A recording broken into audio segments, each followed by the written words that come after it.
तो कुछ नई वैरायटी क्वेश्चन आज और करते हैं जिनमें बहुत छोटे पॉइंट होते हैं और उन छोटे छोटे पॉइंट से एक छोटा मोटा कोई मिस्टेक हो जाती है, उससे नंबर बड़े कट जाते हैं।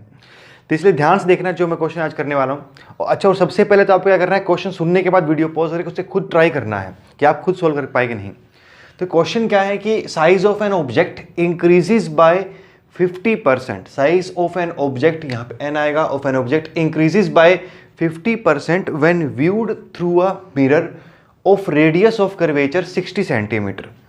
ठीक, रेडियस ऑफ 60 सेंटीमीटर है। Find the location of the object, मतलब एक ऑब्जेक्ट, हमारे पास ऑब्जेक्ट है, उसको शीशे में देखा जाए तो उसकी इमेज बन जाती है 50% से बढ़ जाती है।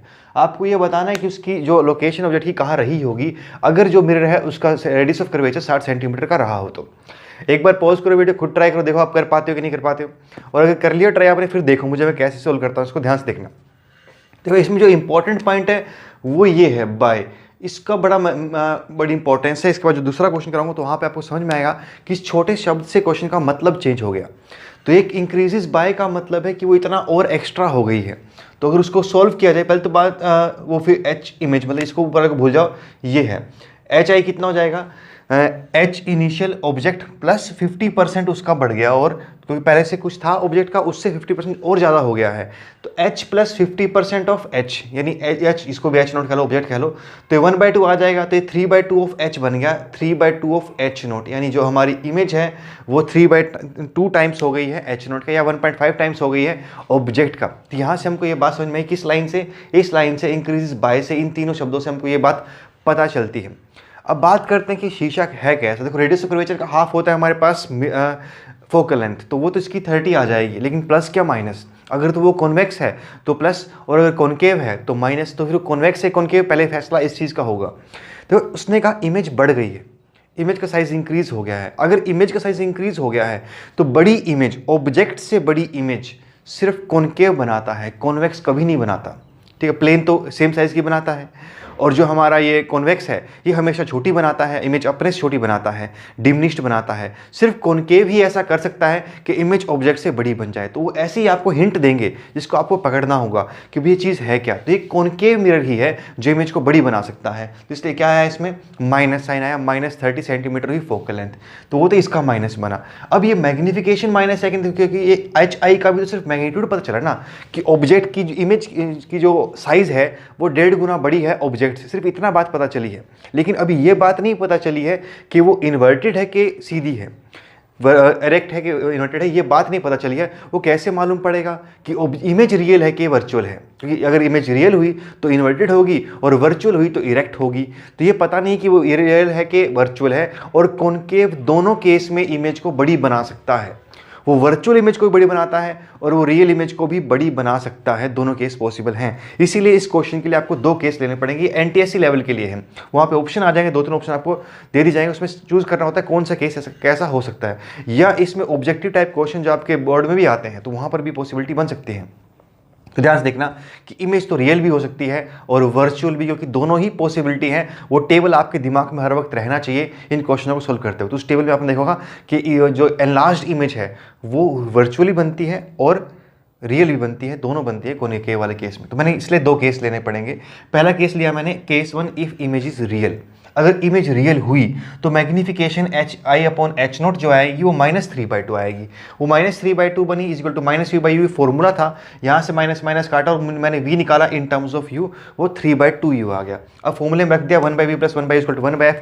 सोल्व किया वैल्यूज को, f को -30 पुट करते हुए एलसीएम लोगे आप, सोल्व करोगे तो आपका u की वैल्यू आ जाएगी -50 सेंटीमीटर, यानी मिरर के सामने 50 सेंटीमीटर। अब फिर से क्रॉस चेक करो इस चीज़ को, क्या ये सही आ रहा है। क्योंकि आपको टेबल से याद होगा कि अगर इमेज को बड़ा बनाना है, कल भी मैंने आपको बताया था, परसों भी, कि किस केस में इमेज बड़ी बनती है, जब ऑब्जेक्ट हमारा कहाँ पे होगा, सेंटर ऑफ कर्वेचर से आगे और फोकल लेंथ के बीच में, तब ही इमेज बड़ी बनती है। तो ये वहीं पे आना चाहिए, तभी इमेज रियल भी बनती है और बड़ी भी बनती है। तो अगर आप चेक करो तो -50 आ रहा है, इसका फोकल लेंथ 30 पे है, और इसका जो 2f यानी r बनेगा वो कितने बनेगा, 60 बनेगा, और ऑब्जेक्ट 50 पे आया, यानी कि ठीक आया है, उन दोनों के बीच में ही आया है। इसी केस में इमेज थोड़ी बड़ी बन सकती है और रियल बन सकती है। और दूसरी बात भी देखो, थोड़ी ही बड़ी हुई है इमेज, ज़्यादा बड़ी नहीं हुई है, सिर्फ 1.5 टाइम्स हुई है। तो 1.5 टाइम्स अगर वो इमेज हुई है तो इसलिए उसको ज़्यादा उसको होना भी रेडियस के करीब चाहिए। जितना वो फोकस के पास जाएगी उतना वो बड़ी होती चली जाएगी। तो अभी थोड़ा ही इंक्रीज आया है, इसलिए रेडियस ऑफ कर्वेचर से थोड़ा ही दूर होना चाहिए। ये सब बातें आपको एक तो थ्योरी क्वेश्चन आंसर करने में हेल्प करेंगी, और दूसरा क्वेश्चन का न्यूमेरिकल जो आया है आपका वो क्रॉस चेक करने में हेल्प करेंगे। अगर आप क्रॉस चेक करके नहीं चले तो फिर साइंस में भूल जाना कि बोर्ड में आप आउट ऑफ नंबर ले पाओगे। अगर पूरे नंबर चाहिए तो क्रॉस चेक तो करना ही पड़ेगा कि नंबर तो यहीं पे कटेंगे, फिजिक्स में ही कटेंगे। ठीक, तो ये बात तो सही निकली, ये हमारा सही आ रहा है, तो इसका मतलब कैलकुलेशन सब सही होंगी, आंसर यही है। ठीक है, अब दूसरा केस भी पॉसिबल है, मतलब ये भी एक आंसर है, एक और आंसर इसका हो सकता है।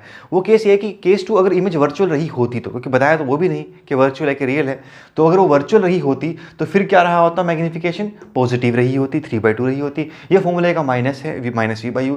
यहाँ से इस बार v कितना आता, -3/2u आता, और उसको फॉर्मूले में रखा जाए, सॉल्व किया जाए तो u आएगा -10 सेंटीमीटर। काटने पीटने के बाद ये -10 सेंटीमीटर आएगा। -10 सेंटीमीटर मतलब फोकस से आगे, और अब भी ये बिल्कुल सही है। क्यों? क्योंकि अगर जितना वो फोकस से आगे जाता है उतना ही इमेज उसकी वर्चुअली बनेगी, वर्चुअल भी वाली कंडीशन फॉलो होगी। दूसरी बात मैग्नीफाइड बनेगी तो वो भी फॉलो हो गई। तो अगर आप रे डायग्राम बनाओगे तो रे डायग्राम इसका बना सकते हो। ठीक, तो इससे भी हमने क्रॉस चेक कर लिया कि वो बात भी सही है। तो दोनों पॉसिबिलिटीज़ हैं, वो ऑब्जेक्ट हमारा -10 भी हो सकता है और वो ऑब्जेक्ट हमारा -50 भी हो सकता है। आपको इसी तरह के ऑप्शन मिलेंगे कि object must be at -50 centimetre in front of mirror. Second option होगा ऑब्जेक्ट मस्ट बी एट -10 या 10 centimetre in front of the mirror, concave mirror. और थर्ड ऑप्शन होगा बोथ, और फोर्थ ऑप्शन होगा नन ऑफ दिस। तो अगर आपने इसमें ए या बी चूज कर दिया, कि आपने अगर एक ही केस निकाला है तो आप ए या बी ही मार्क करके आओगे। अगर आपने रियल मान के सोल्व किया तो आपका ये आएगा, वर्चुअल मान सोल्व किया तो ये आएगा। लेकिन दोनों ही आंसर गलत हैं, दोनों ही आपको नेगेटिव मार्क्स दिलवाएंगे अगर वो क्वेश्चन नीट वगैरह में आया तो, नेगेटिव मार्किंग रही तो पॉइंट समझ में आया आपको, तो पूरा डिटेल आपको सोल्व करना है, तब जाके आंसर आएगा। ठीक है, तो ये क्वेश्चन था। अब इसको थोड़ा सा बदल के देखते हैं फिर क्वेश्चन क्या रहता है। तो एक और बहुत बेहतरीन क्वेश्चन है, अगर आप इसे भी सॉल्व कर लेते हो तो वैसे ही करना है, इस क्वेश्चन सुनना, उसके बाद पॉज करना, सॉल्व करना। अगर आप इसे भी सॉल्व कर लेते हो तो इसका मतलब आपका पूरा कॉन्सेप्ट क्लियर है, फिर आपको कोई दिक्कत नहीं आएगी। मतलब ये दो मोस्ट टिपिकल टाइप के क्वेश्चन है जो मैंने उठाए हैं, उसके बाद ये खत्म हो जाएगा। फिर आगे देखते हैं क्या रहेगा। तो ये क्वेश्चन सुनो, height of image is found to be 50% of object when viewed through a mirror of radius of curvature 60 centimetre, find location of the object. सिर्फ आगे की थोड़ी बात मैंने बदली है, बाकी सब सेम है। तो अब आप इसे कैसे सोल्व करोगे? तो यहाँ पर जो चीज़ है वो ये चेंज हो गया, वहाँ पर बाय था, यहाँ पे 2 हो गया, 50% ऑफ ऑब्जेक्ट। तो ये जो चीज़ यहाँ बदली है, ये इसने सारी स्टेटमेंट का मतलब बदल दिया कि आगे चीज़ क्या रहेगी। तो ये कहता है कि इमेज अब 50% ही है, पहले 50% बढ़ गई थी, अब 50% ही बची है। मतलब यानी कि हाफ बची। 50% कितना होता है? हाफ होता है ना। तो जो HI बची है वो 50% ऑफ H0 बची, यानी कि अब सिर्फ H0/2 बची है। और यहाँ से ये बात क्लियर हुई कि वो चीज़ जो इमेज है वो आधी रह गई है। और इमेज आधी तो दो केस में रह सकती है, वो रियल भी हो सकती है और वो वर्चुअल भी हो सकती है। दोनों केस हो सकते हैं ना, क्या पता वो रियल है, क्या पता वो वर्चुअल है। तो हमें दोनों केस चलाने पड़ेंगे। अगर दोनों केस मैं चलाता हूँ, आप ट्राई कर लेना, पहले ट्राई कर लिया, आपको उसका सुनना मुझे। तो देखो क्या बनेगा इसमें, अगर मैं केस लूँ पहला रियल, अगर मैं रियल केस लेता हूँ तो रियल केस में छोटी इमेज तो कौन बना सकता है? कॉनकेव। रियल इमेज बनाई कॉनकेव सकता है, तो एक कॉनकेव मिरर होगा। तो रियल केस मैंने लिया तो उस केस में ये मिरर क्या होगा? जरूर कॉनकेव होगा। अगर कॉनकेव हुआ तो फोकल लेंथ -30 सेंटीमीटर होगी। आगे मैंने सिंपल जैसे पहले चलाया था वही चलाया मैंने, -1/2 फोकल, क्योंकि मैग्नीफिकेशन फिर नेगेटिव हो जाती है, क्योंकि ये H0 इधर जाएगा तो ए हमारे पास यहाँ से HI/H0 आ जाएगा, जो कितना बनेगा 1/2, और वो माइनस हो जाएगा क्योंकि ये चीज़ हमने रियल ली है। अभी तो मैंने सिंपल मैग्नीट्यूड, यानी यहाँ पर अगर आप इसका मैग्नीट्यूड कहोगे ना तो वो 1/2 आ जाएगा, मोड लोगे तो, यानी इससे उसका हम साइन नहीं ले रहे हैं। और उसके बाद यहाँ पे साइन लेना पड़ेगा, वहाँ पे आप साइन लोगे, u की वैल्यू निकालो, v की वैल्यू हम इन टर्म्स ऑफ u निकाले तो वो u/2 आ जाएगी, और 1/v + 1/u = 1/f वो लगाते हुए वैल्यू को -30 पुट करते हुए आपका आंसर आएगा u = -90 सेंटीमीटर, यानी 90 सेंटीमीटर दूर होना चाहिए कॉनकेव मिरर से। तो वो देखो चेक कर लो, फिर क्रॉस चेक कर लो कि वो 2f से या r से पीछे क्या जा रहा है कि नहीं। उसका r कितने पे था? r था उसका 60 सेंटीमीटर पे, ये जा रहा है 90 सेंटीमीटर, मतलब बाहर हो गया।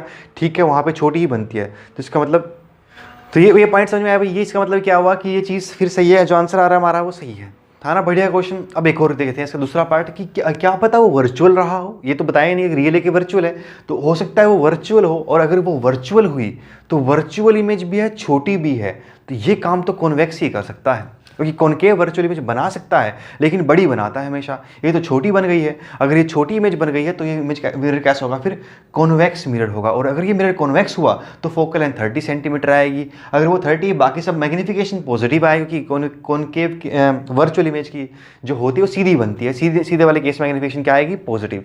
तो ये पॉजिटिव बना, ये -u/u, यहाँ से v की वैल्यू कितना आ गई, -u/2 आ गई। पुट करोगे वैल्यू सब पॉजिटिव, जो भी साइन है उस हिसाब से रखना। आपने एक भी साइन गड़बड़ किया और खेल खत्म।